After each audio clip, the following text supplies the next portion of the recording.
Model of estimation of distribution density for large statistical datasets. Introduction. The distribution density function is a fundamental concept in statistics that provides a natural description of the distribution for any random variable and allows the identification of the corresponding probabilities by ratio. In this work, we attempt to determine the 3D density distribution of galaxies in large surveys in order to study the effect of the environment on galaxy evolution. This paper examines the performance of 4 distribution density function evaluation methods: K nearest neighbors, 3D implementation of adaptive estimation of Gaussian nucleus density called DEDICA, a modified version of the adaptive Brayman core density estimation called the modified Brayman estimation, Delaney tessellation field estimator. Description of KNN. The KNN estimator is well known in astronomy, and its principle is to focus a spherical window on each point R and allow it to grow until it captures K samples, K nearest neighbors R. Then the estimate of density KNN for a dataset with n data points is determined in any R. Formula 1. The KNN approach uses a different window size for each point, so it adapts to local density. When the density is high near R, the window will be small, but when the local density is low, the window will grow to a larger size. Description of MBE. Brayman described the case of an adaptive nucleus. This method begins by calculating the distance to the car's nearest neighbor of each data point located on REs, similar to the density estimator KNN. Instead of using this distance to calculate the KNN density estimate, it uses it to control the local core size in the adaptive core density estimate or in the Parson estimate. To sample dn from endpoints with position vectors and the nucleus, the adaptive density of the nucleus is estimated by Formula 2. In the modified version of equation 2 becomes Formula 3, where K is a panchenical core defined as Formula 4. Description of DEDICA. Pisani proposed a kernel-based density estimation method for multivariate data, which is a continuation of his work for the universal case. Again, this is an adaptive kernel evaluator. The main difference of the MBE method are that the Gaussian core is used and that the optimal bandwidths are determined iteratively, minimizing the cross-checking estimate. The study uses a 3D density estimator DEDICA, which is an implementation of Fortran-Pisani.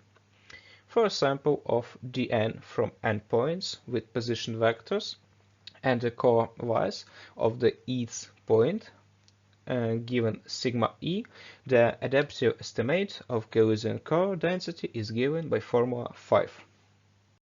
Description of DTFE. DTFE is a well-known in astronomy method of density fields reconstructing from a discrete set of scattered points. In this method, the Delaney tessellation of points is first constructed. Then, the density of a point is defined as inverse to the total volume V of the surrounding tetrahedra of each point multiplied by the normalization constant. To sample dn from endpoints with position vectors, the DTFE density estimate is given by Formula 7. Modulated datasets with known density fields. We start by constructing 6 simulated datasets with known density distributions. Simulated dataset with known density distributions is shown on Figure 1. Dataset 1 is the unimodal Gaussian distribution with added uniform noise. Dataset 2 contains 2 Gaussian distributions with the same number of points, but different covariance matrices and different centers. Dataset 3 had twice as many points as datasets 1 and 2.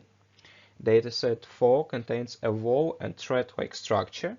The x and y coordinates of the wall-like structure are derived from the uniform distribution, and the z-coordinate is derived from the Gaussian distribution. Dataset 5 contains 3 row-like structures, where each row is created with a uniform distribution in 2 dimensions and the Gaussian distribution in the third. Dataset 6 contains points derived from the log-normal distribution. The representation of the scattering graphs of these datasets is shown on Figure 2. Astronomical datasets with fields of unknown density. The first astronomical dataset consists of a L-galaxy experimental model Millennium sample. Simulation Millennium is one of the largest simulations that has ever studied the evolution of the universe. It was created to predict the scale structure of the universe and compare them with observational data and astrophysical theories. This dataset is referred to as the MSG dataset, which contains 53,918 points. In this visual representation, the simulation output looks like a thin, three-dimensional fabric of threads with fractal self-similarity and several layers of organization. Experiments. Firstly, we studied the effectiveness of 4 density estimation methods on 6 simulated datasets and then on 2 datasets obtained by MSG. The effectiveness of the methods for artificial datasets in upper rows of Figure 4 is compared using ICE and GKLD indicators. True density is the parametric density calculated from the parameters used to create datasets. It is clear that the methods based on adaptive core, MBE and DED-ICA perform much better than KNN or DTFE in restoring the density distribution of the input data. For all but the dataset 6, the log-normal distribution, the performance of the MBE is better or approximately equal to the efficiency of DED-ICA. It is worth noting that the MBE density was calculated by automatically selecting the core size, and the best MBE performance can be obtained by changing the anti-aliasing setting manually. Simulated datasets. It can also be noted that DED-ICA works very poorly for dataset 4, where it is not possible to estimate the proper density. Studying the density of points in Figure 5, it is seen that DED-ICA underestimates the density in the wall. This is because the correct kernel size could not be selected during automatic selection of the kernel size on this dataset. Similar behavior is also observed when considering MSG and SDSS datasets. In addition, the field produced by KNN is not normalized. 4 datasets from 1 to 6 fields on average are approximately 25–30% excessively dense. This is why KNN performs the worst in terms of integral square errors on these datasets. MSG datasets, Part 1. The performance of the density estimators on the MSG datasets in the lower rows of Figure 6 is compared. DTFE is expected to work best on the MSG DTFE dataset, and MBE works best on the MSG MBE dataset. Interestingly, KNN works in the same way as DTFE on the MSG DTFE dataset. This is not a complete surprise, as DTFE and KNN are conceptually similar, as both use only points in close proximity to the current location for direct density estimation. Because of this, both can work better than core estimates, with strong gradients on either fundamental density gaps. Nevertheless, the MBE works in much the same way as DTFE and KNN on the MSG DTFE dataset, suggesting that the MBE continues to operate even in spatially complex datasets. MSG datasets Part 2. The GKLD in Figure 4 shows that DED-ICA is unable to estimate the appropriate density for the samples from the Millennium dataset. From both samples, MEG, DE-DICA produce very different density distributions compared to the true distribution. As mentioned above, a similar performance of DE-DICA was observed on the simulated dataset 4, which contains a filamentous structure. The MEG dataset also contains an obvious filamentous structure. Again, it turns out that DE-DICA's automatic kernel size selection failed to select the appropriate kernel size for such datasets. The distribution is smooth and close to Gauss. A wider density range means that the estimator detects more clustering.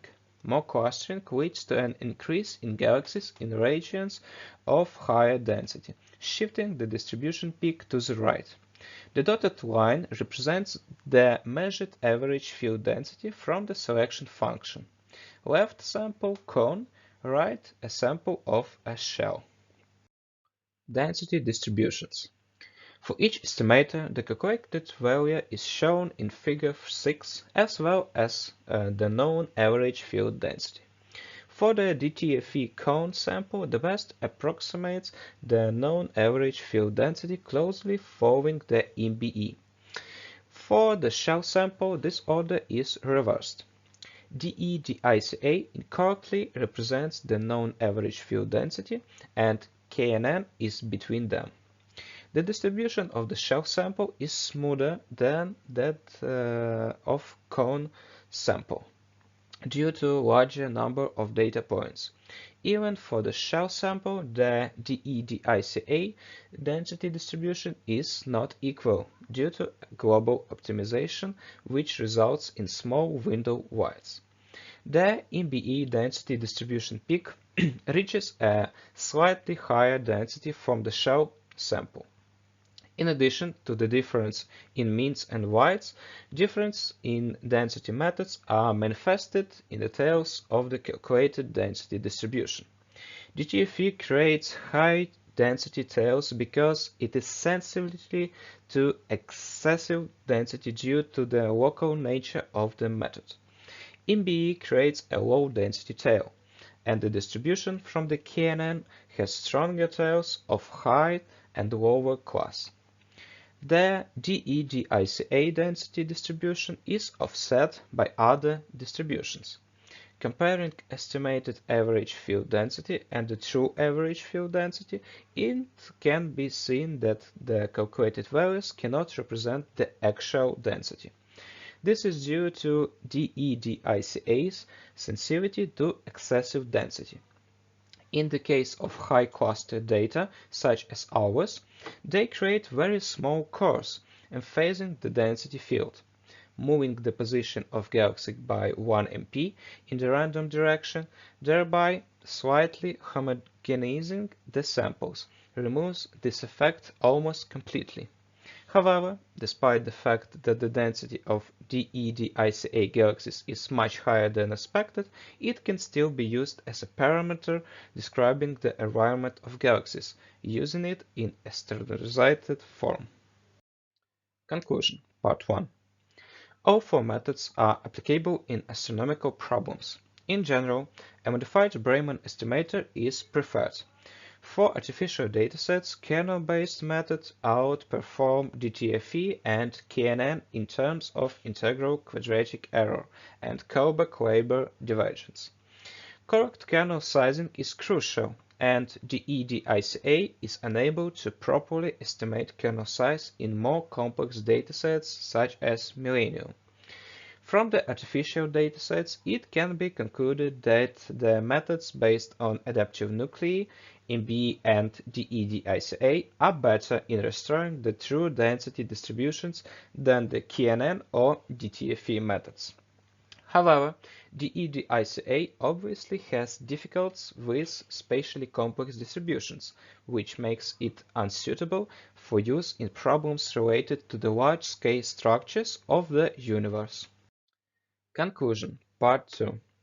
All the methods overestimate the density of dense region, and DTFE has the largest deviation from the true density, because the density of DTFE is close to infinity and the volume of surrounding tetrahedra is close to zero.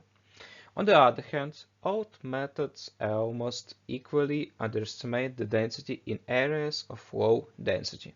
DTFE even produces zero density for points on the convex body of datasets. However, in astronomical conditions, it is not always problematic. The convex body is the edge of the sample. Physically, outside the edge are galaxies that are not represented in our estimated densities. Therefore, all methods give a density lower than the unknown true densities in these regions. The zero values of the DTFE density estimator can be used as an implicit indication that the density estimation was not successful for these galaxies.